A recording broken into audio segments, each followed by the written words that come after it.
All right, what up, YouTube? Marley G, back at you on another episode of Running With You on No Cap, No Filter. I've been out for a while, but I decided to come back and, hop up on this little Home Depot trending topic or whatever. So as you know, a girl from Home Depot, she real attractive. She posted herself at work, And I guess it got caught up in the midst of the Zion stuff. Well, like how could all these ball players and entertainers, fall for these, OnlyFans girls and, these porn stars and these sex workers when they got, fine, wholesome women like this working regular jobs. I think that's what really caught the attraction, like the timing of it, like everything about timing.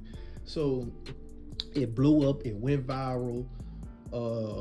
Some people were saying like, damn, man, I'm surprised she ain't making an OnlyFans. And she responded saying, I will never make an OnlyFans. But she put OnlyFans in capital letters. And I guess people took that and interpreted it as she putting emphasis on OnlyFans. Like, and a lot of the sex workers in general just felt like, okay, she just trying to belittle them, all because she taking a quote unquote high road and she sticking to morals and values and working a 9 to 5.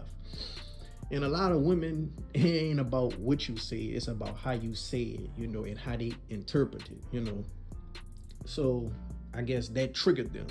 And that started the whole debate and that made it even more bigger. So now she's going back and forth, with a lot of women who feeling like, they're getting belittled and, that just made the trending topic even more trending. Like even to the point where even Shaq DM'd her. She screenshotted and posted it, and Shaq was just trying to give some words of encouragement, saying, "Don't let these people get to you. Don't read the comments and all this and all that." And one thing about attention, when it comes to women hate when other women get attention, especially if it's another regular woman like them. Now, if they fucking favor celebrity getting attention, if they favor singer or influencer getting attention, oh, they all for it. I'm happy for her and all this and all that. But when it's a regular woman, they don't like that shit. It's just like when you at a job and it just the finest girl that been there for a while have another young fine thing coming working there, and now she all of a sudden feel like, damn, I got competition up in here. It's gonna always be some competition type of thing when it comes to women. As much as they don't want to admit it, women love attention. It's like they motherfucking it's like they got damn kryptonite, but it's also their currency. But yeah, man, I think a lot of people are chiming in on the topic because it's a big topic right now, and every girl trying to go viral off of quoting her tweet and saying their opinion. And 9 times out of 10, they only gonna go viral is if they're disagreeing with her. So they trying to get engagement off that. So everybody just trying to get engagement off the shit. So I say that to say, this post ain't really just about the Home Depot girl in general, but like, society in general, sex workers versus, regular 9 to 5 workers, entrepreneurs versus, 9 to 5 people. Like, some people, they rather, take the regular way, take the play the long ball way, and some people, they just want to get to it as quick as possible.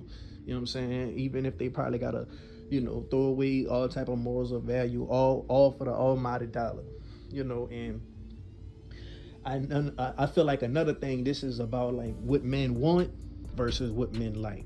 A lot of people feel like, oh, men just gonna tell her this and that, but they gonna still fuck over her too. But I feel like, I just think the sex workers and the girls that's fast or whatever, or the girls, that has OnlyFans or porn and all that, I feel like them girls just come a dime a dozen. So it's easy for an athlete or entertainer to get caught up in the mix with one of them, and probably be stuck with one of them. You know what I'm saying? Probably they had a baby or whatever. Like the good girls, they don't really come around that often. And even if they do, it might not be a good girl that, have that connection with you. Something might just be not the vibes or whatever. So I think a lot of men like the sex workers, but they want the good girl. They want the wholesome good girl. But that's like finding a needle in a haystack, and I think that's where the disconnect comes. Like I don't think men will want a girl showing themselves, exposing it to everybody. Like, eventually, you know what I'm saying? Like, that's gonna have some type of effect on a girl as far as her, keeping and maintaining a long term relationship. Like, yeah, you could get a man, but can you keep him? Like, that's the moral of the story right there. And at the end of the day, people gonna point out to some motherfucking exceptions to the rule. People gonna point out some outliers, like, oh, look at Kim K, look at Cardi B, they did it and all this and all that, but and they gonna always point to their money as a metric of success, But you know, the metric of success to me ain't just all about money. It's about family. It's about reputation. It's about you know how people look at you and how people respect you. But these days, people don't give a damn about respect. They just want money, dog. So I want to know how y'all feeling. Like, let me know what y'all feeling in the comments. Y'all think this the debate between the 9 to 5 worker Home Depot girl good, or you think it's bad? And of course it's Twitter, so people gonna dig up some old dirt. People finding some old tweets on her about talking about how she's getting tips from old men at the job or whatever. And I guess she was saying, well, people saying, well, is that so wholesome, preying on old men to get their money and all that? But I work for Home Depot, and I think we was allowed to accept tips, so I don't see what's wrong with accepting tips from customers as long as you're giving good service. So let me know what y'all think about it in the comments.